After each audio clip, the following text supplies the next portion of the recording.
Your morning spike might not come from dinner at all. It can build quietly while you sleep. After 60, insulin slows down, stress hormones like cortisol rise toward dawn, and low-grade inflammation makes it harder for sugar to move from your blood into your cells.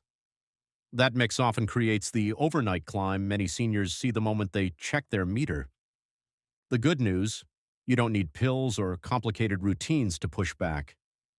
A simple cup of the right tea, brewed properly and sipped 60 to 90 minutes before bed, can help calm those signals and support steadier fasting numbers. Tonight, I'll walk you through 5 bedtime teas that research links to lower morning glucose, smoother nights, and even better A1C over time. Let's start with a warm evening stabilizer most seniors already have in the kitchen, and it only takes a teaspoon. Cinnamon has earned attention for its ability to smooth out the glucose curve, especially the rise that follows your evening meal. It works earlier in the process, steadying that post-dinner climb so your body has less to carry into the night. When that after-meal curve stays gentler, your morning readings often follow suit. Here's the catch. Not all cinnamon works the same, and the research results vary. Grocery store options often mix types, and capsules vary in potency.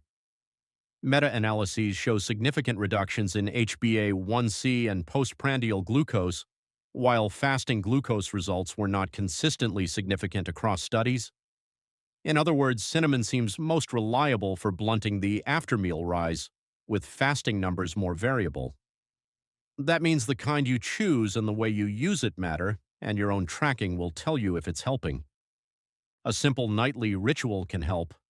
Most studies showing benefits used a daily dose in the 1 to 3 gram range, often as powder or standardized extract, not always as tea. You can still use tea as a gentle delivery method, especially if it supports a consistent routine. Use 1 to 3 grams of true cinnamon most nights of the week. Think 1 stick, or about 1/2 to 1 teaspoon of powder steeped in near boiling water. Keep it steady for 8 to 12 weeks.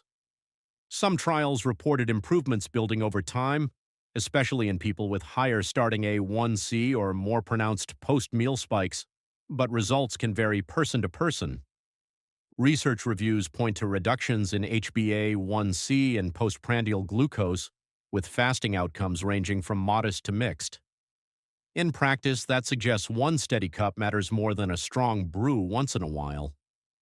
Your goal is repeatable, gentle support that carries through the night, paired with routine monitoring of your morning readings and occasional post-meal checks to see if the after-dinner curve is easing. Here's how to make it work. Choose Ceylon, sometimes labeled true cinnamon, which is lower in coumarin. Studies have used various forms and types of cinnamon. Consistency of use appears more important than the specific variety, but Ceylon is a safer bet if you're using it regularly.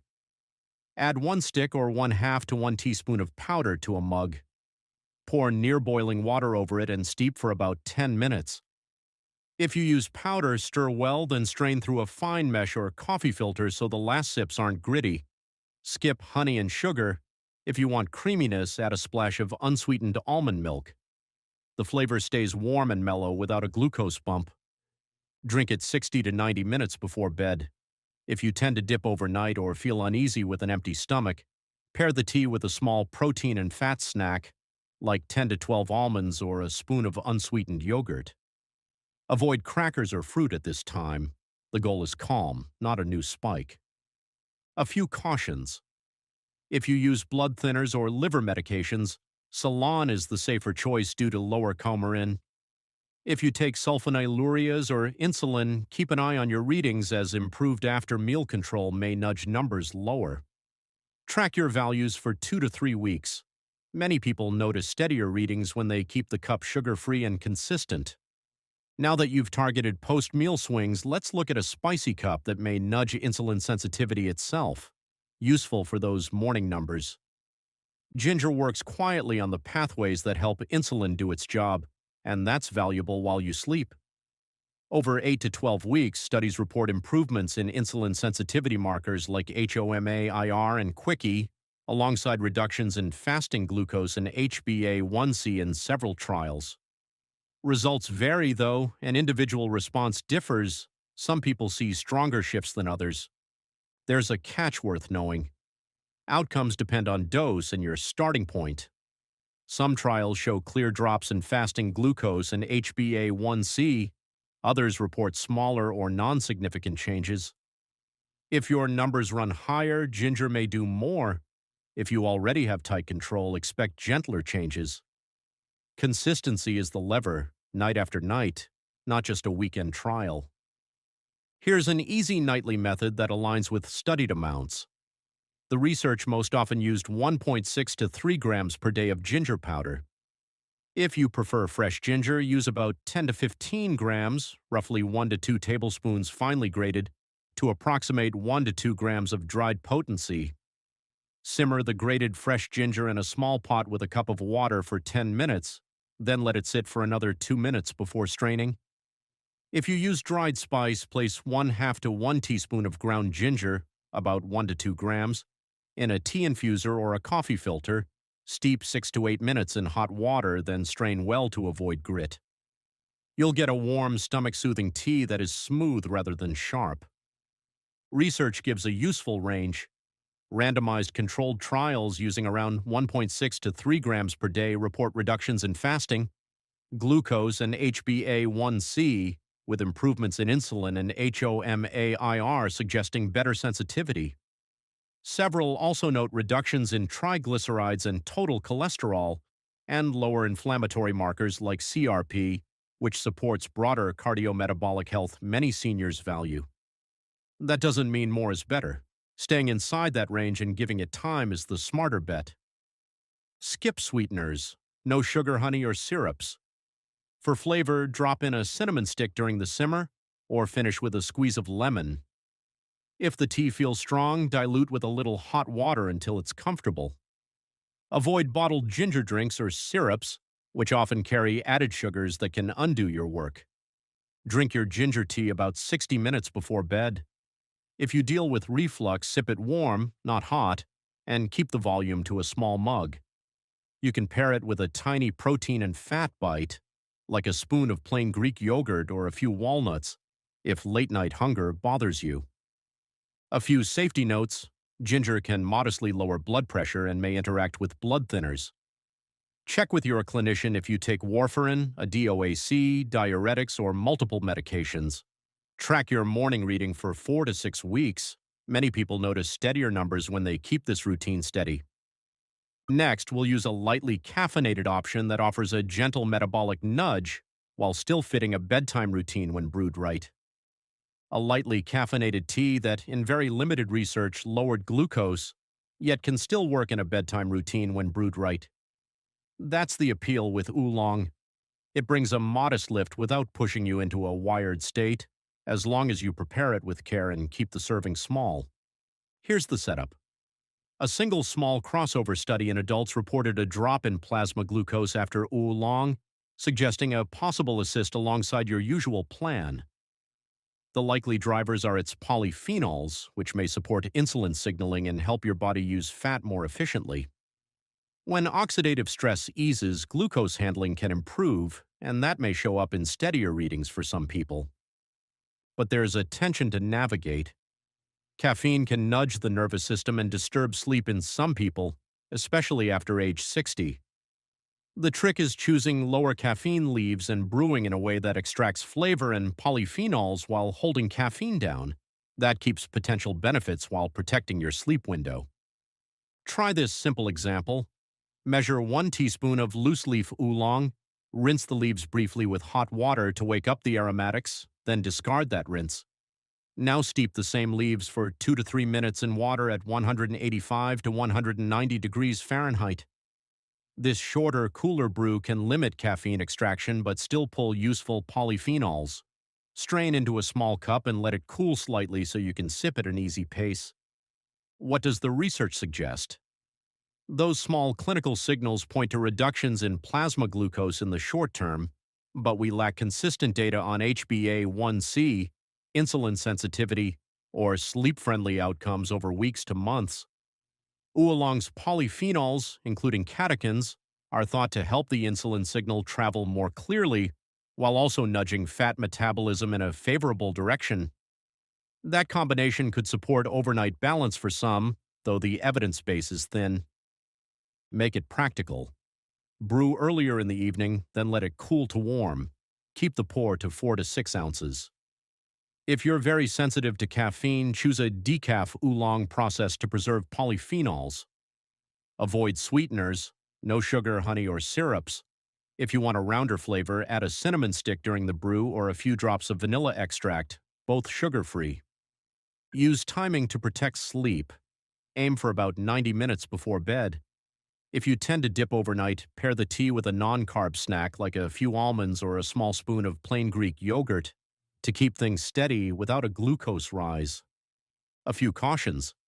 If you take beta blockers or diuretics, or you know you're caffeine sensitive, keep the serving small and a little earlier, or use decaf. Late fluids can send you to the bathroom at night, so watch for nocturia and adjust volume. If you prefer something caffeine-free with broader evidence for insulin signaling and inflammation, the next cup leans into that strength. A bedtime classic that did more than relax, trials show improvements in HOMAIR and antioxidant defenses. That matters because low-grade inflammation quietly interferes with insulin signaling at night. When inflammatory messengers like TNF-alpha and HSCRP stay elevated, insulin's message gets muffled and the liver releases more glucose toward morning. Chamomile has been linked with dialing down those signals while supporting antioxidant enzymes that keep oxidative stress in check. The result is a calmer internal setting where insulin can work more efficiently. Here's the nuance. Not every study shows a big drop in fasting glucose, especially in the short term. Many of the benefits appear indirectly: less inflammation, better sleep quality, and improved insulin efficiency. When stress chemistry eases and sleep deepens, overnight glucose patterns often look steadier. Think of chamomile as a quiet helper that sets the stage rather than forcing a sharp change in one night. Start with a simple cup. Use 1 tea bag or 1 to 2 teaspoons of loose chamomile flowers. Pour hot water over it and steep for 5 to 8 minutes. You'll get a gentle, apple-like flavor that feels soothing without heaviness. If you use loose flowers, strain through a fine mesh so the last sips stay smooth. Keep the portion to 1 mug to avoid middle-of-the-night bathroom trips. Research adds weight to the habit. In randomized controlled settings with people who have type 2 diabetes, regular chamomile use was tied to reductions in HbA1c, fasting insulin, HOMAIR, and lipid peroxidation, along with lower inflammatory markers like TNF-alpha and HSCRP. Those shifts suggest better insulin signaling and stronger antioxidant defenses, both of which support overnight balance. The key is steady use across weeks. Studied protocols ran daily for about 8 weeks, not a single cup here and there. Make it work at home. Cover your cup while it steeps to preserve the volatile oils that carry much of the calming effect. Skip honey and sugar. If you want brightness, a squeeze of lemon fits well and doesn't push glucose up. If you prefer a rounder taste, let the tea cool slightly. Warmth softens the floral notes without additives. Time it for best results. Drink your cup 30 to 60 minutes before bed. If your dinner was light or early, pair the tea with a small protein bite, such as a few almonds or a spoon of plain Greek yogurt. That helps prevent a late drop that could trigger a counter-rise before dawn. For those who want a closer match to studied dosing, you can enjoy a small cup after dinner and a second, smaller mug before bed, as long as it doesn't disrupt sleep or increase nighttime bathroom trips. A few cautions for safety. Chamomile may enhance sedation with sleep medications. Use care if you take anticoagulants, blood pressure medications, or diuretics, and avoid it if you have ragweed family allergies. Speak with your clinician if you use multiple medications. When this routine is consistent for 8 weeks, many people report deeper sleep and steadier morning readings. If you're also looking to support evening circulation without adding sugar, the next cup offers a clear tart option. This ruby red cup is best known for lowering blood pressure in randomized trials. That's the core benefit here, especially for seniors with hypertension. Studies and meta-analyses report significant reductions in systolic and diastolic blood pressure with regular use, along with antioxidant activity that helps offset oxidative stress. Those effects point to better vascular tone and endothelial function, the lining of your blood vessels working more smoothly. High nighttime blood pressure and vascular stiffness make the cardiovascular system work harder. Over time, that strain isn't helpful for overall metabolic health. While some people wonder if improved vascular function could also support steadier glucose at night, that link is theoretical. The stronger evidence sits squarely with blood pressure and antioxidant support. Think of hibiscus as a circulation-forward choice that fits a bedtime routine without caffeine. There's one hurdle. The tangy taste can tempt sugar or honey, which quickly undo the benefit. The goal is to keep the flavor bright but glucose neutral so the cup supports your plan rather than working against it. You can round the edges without sweetness and still enjoy a satisfying brew. Here's a simple method. Steep 1 hibiscus tea bag or 1 to 2 teaspoons of dried petals in 6 to 8 ounces of hot water for 5 to 10 minutes. Longer time brings more tang and deeper color, but also a stronger bite. Strain, then let it cool to warm so it's easy to sip. The color deepens as it steeps, signaling you've pulled out those helpful plant compounds. Research points to meaningful shifts in cardiovascular markers. Trials report reductions in systolic and diastolic blood pressure, with supportive findings on oxidative stress. By easing vascular resistance and supporting antioxidant status, hibiscus helps the endothelium function more effectively. Any glucose benefit should be viewed as a possibility rather than a proven outcome. The evidence base for direct blood sugar effects is limited compared with blood pressure. Make it practical and sugar-free. Add a cinnamon stick or a few thin slices of fresh ginger for warmth and depth. Skip sugar, honey, and flavored syrups. If you need a smoother finish, a few drops of alcohol-free vanilla extract can round out the tartness without raising blood sugar. A slice of lemon or a few mint leaves adds aroma without sweetness. Time your cup 60 to 90 minutes before bed. On warm evenings, serve it slightly cooled. Keep portions to 1 small mug if you wake to use the bathroom at night. If you prefer a light snack, choose a protein and fat option rather than carbs. A few cautions. Hibiscus can modestly lower blood pressure. If you take ACE inhibitors, ARBs, or diuretics, or you have low baseline pressure or kidney concerns, talk with your clinician first. Monitor how you feel the first few nights. Your bedtime teas can help steady your glucose overnight, but what you eat tomorrow can either build on that progress or undo it by lunchtime. After 60, certain meats quietly raise inflammation and push fasting sugar higher, while others help keep your numbers stable. That's why your next step matters. In the next video, you'll learn about 5 meats that support steady glucose after 60, and 1 common meat that can quietly derail your progress. Tap over now to keep the momentum going.